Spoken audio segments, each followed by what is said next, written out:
which comes in a dream, or the vision which comes while you're awake, through which knowledge and information is communicated directly from Allah.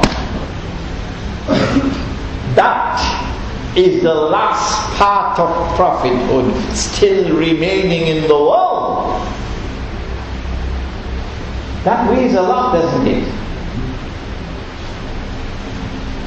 And therefore it deserves serious study, doesn't it? Not to be dismissed lightly. And when a servant of Allah is blessed with that bushra, then he is a friend of Allah. And you attack him, and you humiliate him, and you persecute him, and you wage war on him, what will Allah do to you for waging war on his friend?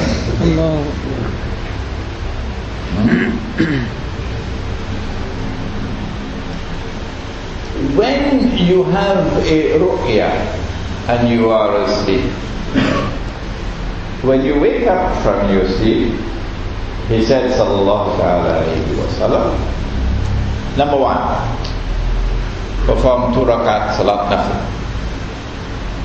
to thank Allah.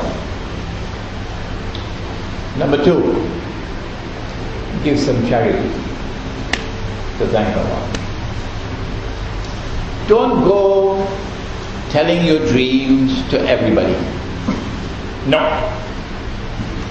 You should only communicate your dreams to those who love you, who dare to you, or someone who is learned and blessed by Allah with knowledge of the interpretation of dreams. Good. So there you are, the 3 kinds of dreams.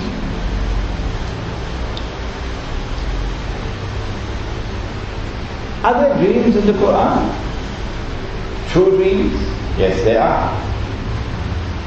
Let's take a look at them. The most famous surah of the Quran for dreams is which one? Yusuf alayhi salam, the surah of dreams. Was it the sun, the moon, and how many stars? 11. The sun, the moon, and 11 stars. They came and they bowed down, they made sajda before Yusuf alayhi salam.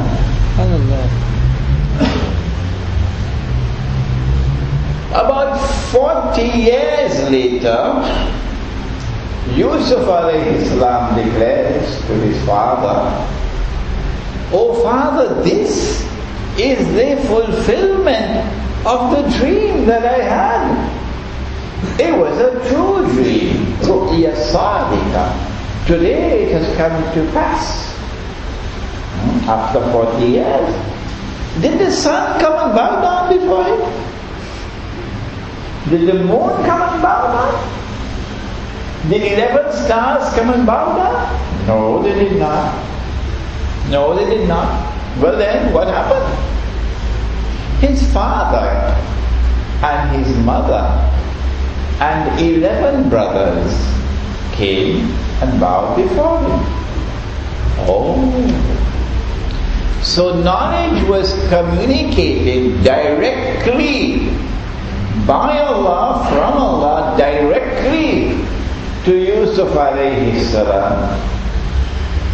Not through the medium of the rational faculty, not through book knowledge, not through university. And that knowledge was communicated to him in mutashabihat, coded language, mutashabihat, in religious symbolism. And if you were to make the mistake to understand it literally, then you'll be wrong. You'll be wrong. It had to be interpreted. And the sun symbolizes the father, the moon, the mother, and the 11 stars, 11 brothers. Okay? You had enough? Or shall we go on? Okay. The prisoner saw himself pouring wine,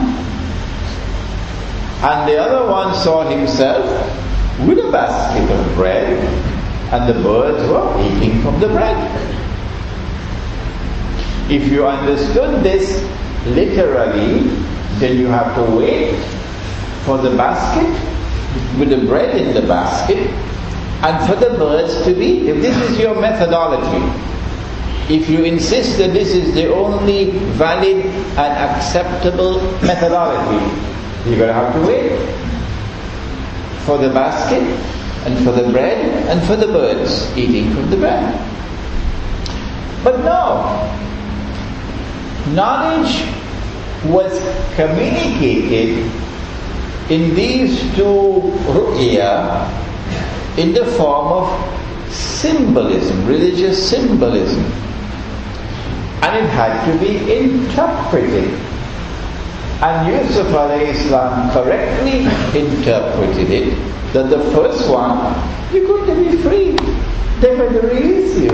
You return to your job in the king's palace serving the king. And you're going to be executed. And when you are executed, your body will be thrown out there and the birds will be eating from your body, your head. And so here is yet another example. The knowledge was communicated. It was true, but it was communicated through mutashabihat, religious symbolism. You had enough? The king, 7 ears of corn, full, the grains are there. 7 ears of corn, dry, no corn in them. 7 fat cows, 7 thin cows and 7 fat cows. Nobody could interpret it. At least there wasn't anyone in Egypt who was going outside a window looking for 7 fat cows. No. At least they had that much knowledge to understand that when knowledge comes directly from Allah in the form of vision, they have to be interpreted. They're not to be understood literally. At least they had that much knowledge. And Yusuf alayhi salam interpreted it, that there will be 7 years of abundant rain, plenty harvest, and there will be 7 years of drought. Nabi Muhammad alayhi salatu wasalam, and he saw himself making tawaf around the Kaaba. Yeah. It was a vision of something to happen. And the vision was true. Because after that came Hudaybiyah, and then after that came Fath Makkah, and we were there, and we were making tawaf around the Kaaba. A true dream. But this dream came without any symbolism in it. It was direct, plain.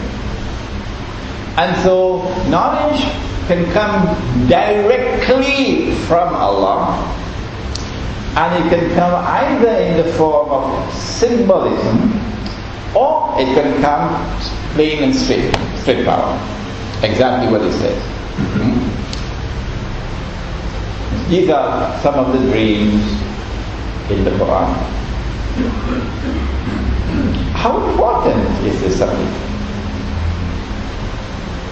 Another hadith of Sahih Bukhari. The Prophet said, alayhi salatu wasalam, when the last age comes, the dreams of the mu'min will hardly ever fail to be true dreams.